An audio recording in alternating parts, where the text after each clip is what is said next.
Kanselado ang klase sa Apolonio Elementary School sa Quezon City matapos madamay ang bahagi ng eskwelahan sa sunog kahapon.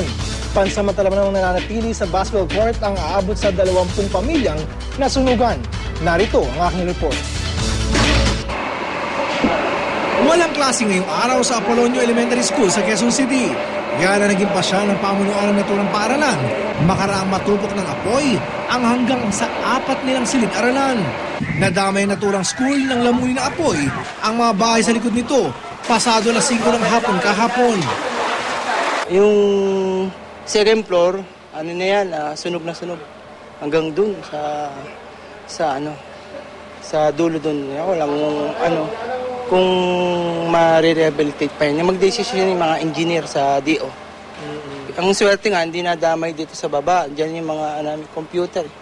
4 na beses na umanong nasusunugan ang naturang lugar.